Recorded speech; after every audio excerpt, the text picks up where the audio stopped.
If you're a real estate agent running social media ads and you want your pipeline to start looking like this, where you're getting a cost per lead as low as possible, ideally sub $10 in that $5 to $7 range, but you just can't seem to get it going with social media paid ads, with Facebook ads. You think they're pointless and they're not giving you results. Well, this video is for you. I'm going to be telling you some mistakes that you might be making with your social media ads that are really holding you back from getting the results you want. Before I get into that, just to introduce myself, my name is Selden. I'm an advertising major in college right now, and I also run a small business called Anchor Advertising. We're an advertising agency specifically for real estate agents. And, I talk to real estate agents all the time. I've spoken to so many, and I hear so often that Facebook ads, just don't work. And I can tell you from personal experience that they do. They absolutely do.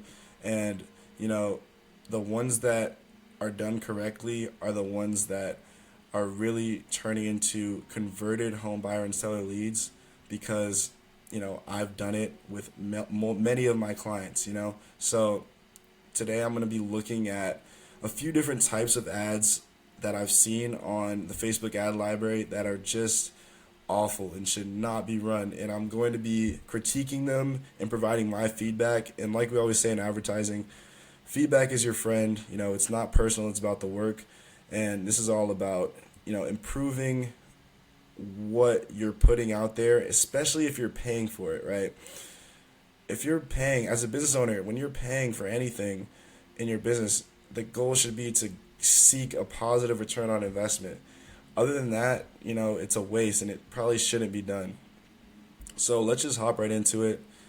The first type of ad that you want to stay far away from is an individual home ad. So individual home ads are tempting, right? You have a listing that you really need to get sold. So, hey, you figure you just put some money into it online and see if that maybe gets some traction. Well, with these types of ads, you really got to ask yourself, if I was a home buyer, how would I behave online? Would I really be scrolling and stop to see that there's a $817,000 house for sale, probably one of the biggest decisions of my life, and just say, hey, this is it. I'm going to buy this home. Probably not. It's a big decision, and to be advertising for a home in particular, it's just not a good strategy for that reason. Also, you got to think, if that's your product that you're selling, you only have one of those to sell. So even if you get, hundreds of leads, only one of them can turn into a conversion. So, it's just not ideal. Same thing with this one, looking at it, it's a great house and it's pretty and whatnot, and it looks cool when you're scrolling, but who's really going to stop on Facebook and say, hey, here's a house, I'm going to buy it? Not many people. So it's just unlikely to actually convert and turn into real money. Now, pretty much with all the ads I'm going to show you today, they're great alone as organic content. Like these two ads, perfect if you just want to post on social media. But you don't have to pay for them. You're wasting money by advertising for an individual home. You're just not going to see the best return on investment. Second ad we're going to take a look at is just sold ads. So again, this is great as an individual post, but as a paid ad, it's like, what are you really advertising here? So this guy says, just sold. He represented the buyer. He just sold a fully remodeled 3-bedroom, 2-bathroom. That's great. Okay, let's see. Let's look at the copy here. Multiple higher offers. I was able to secure a deal and negotiate $10K in credits back from my buyer. Okay, so this guy's a great real estate agent. Cool. Contact me today with any questions regarding buying or selling. So that's his call to action, is just contact me today. So what you're essentially doing is you're just kind of hoping that someone's going to see this and say, hey, I've really been looking for a real estate agent to sell my house. I'm going to leave Facebook and pull out my phone and call up this number. Yeah, it's unlikely. You know what I mean? It's got to be a simple transition into the next step. Ideally, where they just click a button, fill out a form, and then you reach out to them with their information, not the other way around. It's just very unlikely. You know, Also, you don't need all these hashtags for a paid ad, right? It's a Facebook ad, so it, Facebook does the targeting on its own. The hashtags kind of just look clunky and unnecessary. And then also, it's like, okay, what area does this guy target? Who is this an ad for? You know, when you're advertising anything, you want to be as specific and as possible, and you want to have an ideal target in mind. A client, what do they look like? What do they act like? What triggers them? Where are they? All these questions, how old are they? All of it needs to be in mind when you're running any type of ad. And I just don't see it with this ad in particular, and with any of these just sold ads. This is the type of post that can just be organic on your page. Let's go to the next one. All right, this one, it's got to be my least favorite type of ad. And I hear so often that realtors tell me, I'm good, my brokerage franchise handles everything for me. So guys, brokerage creative content is not going to get you any type of serious results. So that's for a lot of reasons. But the main thing is that these franchises aren't in tune to what's going on in the markets with advertising. That's not their main focus. So their ads are kind of going to look like this. And a lot of times ads that look like this are just going to get overlooked and just scrolled right by. So let's just take a look at this ad in particular and just go over why it's wrong.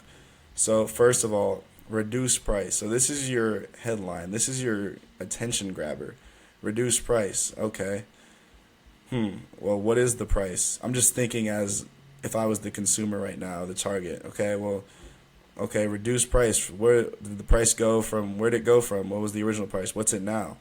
Okay, well, where is this home? Okay, well, it says it's in Bryan, which I'm not sure where that is, but I guess if I was near that area, I would know what it is.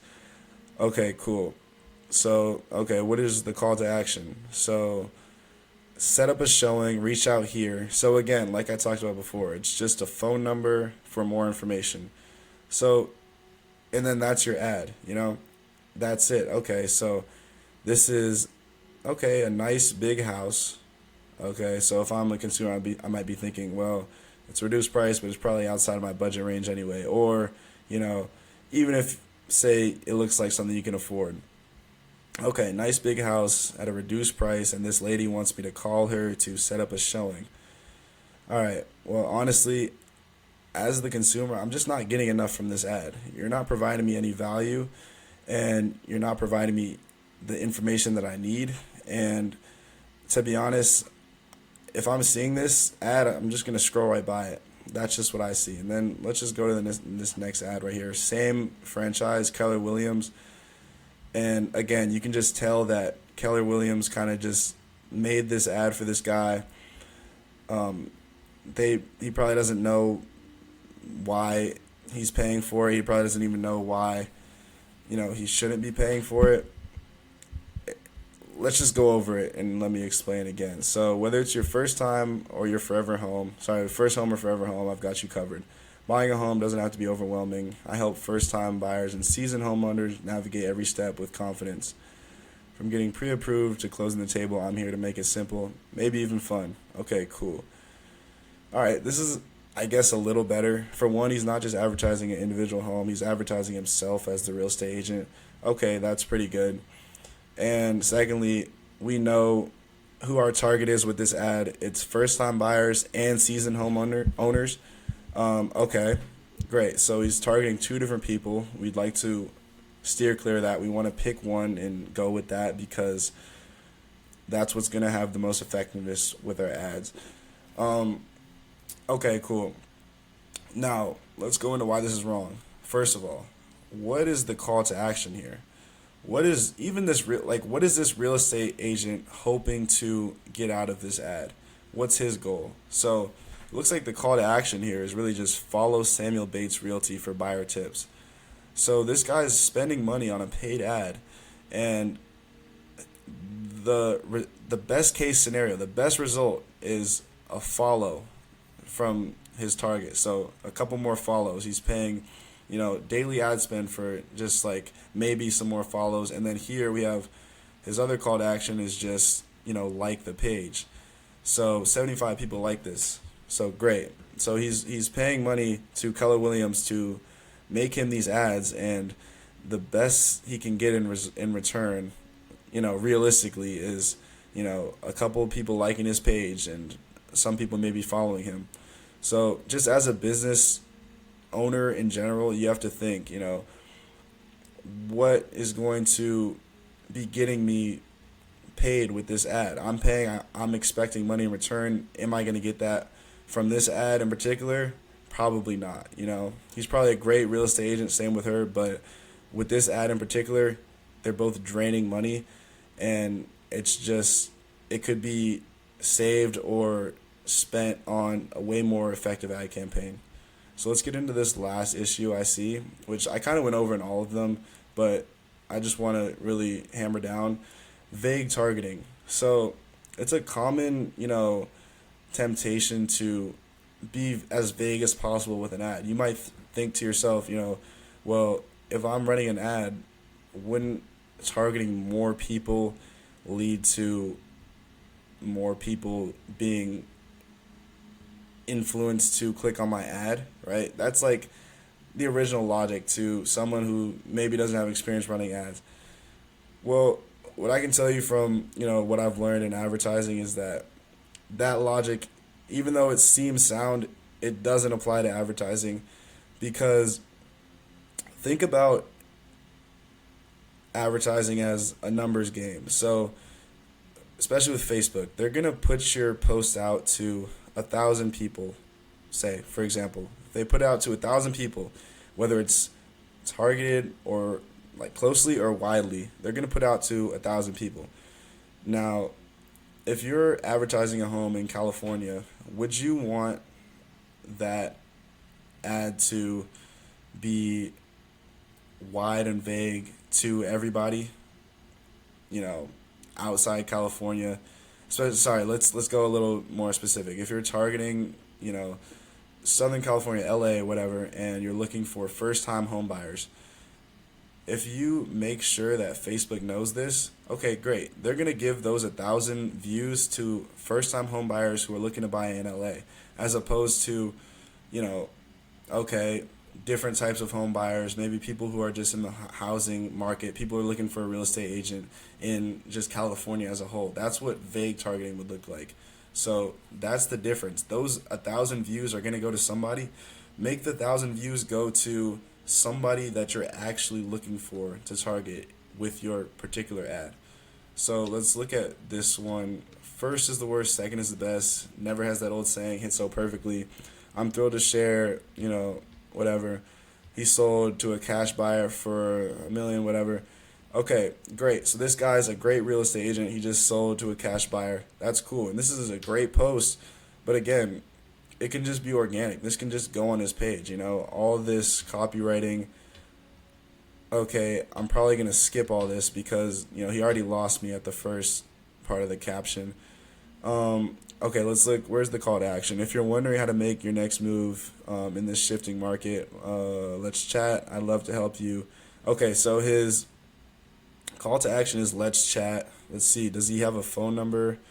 So he has an option to press call now on his Facebook ad. Okay, so again, the call to action is, let's chat and just call him. So you got to think, how many people are going to see this ad and be like, hey, this guy, wow, he's a really good agent. Maybe he can sell my house. Let me call him right now. Let me stop my scrolling and, call this dude up who I don't know, who I, don't trust, and just call him up out of the blue. It's probably not going to happen. And maybe it does, but there's just, the results just aren't there. So, yeah, those are the 4 mistakes. Now I just want to look at what I'm doing for a lot of my clients that's actually working. So this is the type of this is the type of post that you saw before that people are paying for. these types of posts can be organic. You don't have to pay for these posts, right? These are social media posts, Instagram, Facebook, great. These are cool, open house, new lease listing, promote yourself, promote a home in general. But this is what a Facebook ad should look like. And I'm going to have a video attached that just goes over how to make winning ads, but this is just a brief preview of that. So, first of all, the first thing you're going to see is your attention grabbing caption, your headline, looking to buy a home in Costa Mesa. So, first of all, offer it. This is going to target someone who's looking to buy a home in Costa Mesa. If that's you, great. You're going to keep reading. If that's not you, you're going to keep scrolling, and then Facebook is going to learn from that, and they're not going to target you again. 2025 is the perfect time to buy a luxury home in Costa Mesa. Okay, now we have some more details. This is all before we click see more. We know that this guy is advertising luxury homes in Costa Mesa, and he's about to explain to you why 2025 is the best time to buy a luxury home. That's before you even click see more. Also, what you're seeing is 3 examples of clean images of homes that he's dealt with in the past and he's, helped people buy. Luxury homes, just like he's targeting. And if you're looking at the call to action, it's start your Costa Mesa home search today. Learn more, you click that, and you fill out a form. So now we get their information. The form is quick, easy, frictionless, right? So then from there, it's on us to reach out to them, as opposed to the other way around. Because if it's the other way around, who's going to do that? But if it's our job to contact them, right? So looking at this caption, the copywriting here, we have, the 3 reasons why 2025 is the perfect time to buy a luxury home in Costa Mesa. And we're providing value for whoever gave us their time by clicking see more. We're going to actually provide them value before we sell them anything, before we start working with them. We're going to sell them, we're going to give them value. We're going to provide them with an actual reason to stick around. And now, we give them, the 3 reasons, which is more options on the market, new construction, home prices are stabilizing, and then we promote ourselves at the end. So now that we just gave them something, we gave them some new information. And so, great. So they're more prone to click learn more because we just helped them out. And so there's probably more where that came from. So that's just a quick little summary of what a winning ad will look like. And like I showed you before, that's what's getting us these low cost per leads, and getting that down so that you can start, if you're dropping $20 a day, you can start seeing 3 to 4 leads come into your pipeline every day. And that's what you want to be seeing so that you can work from there. So, yeah, check out my other videos. I'm going to be showing how to make winning ads, how to make a high converting back end system as a real estate agent, and then let me know other videos you'd like to see that I can help you as a real estate agent create better, higher converting advertisements and whatever else you'd like to see. Until then, thank you for tuning in, and I'll catch you in the next one.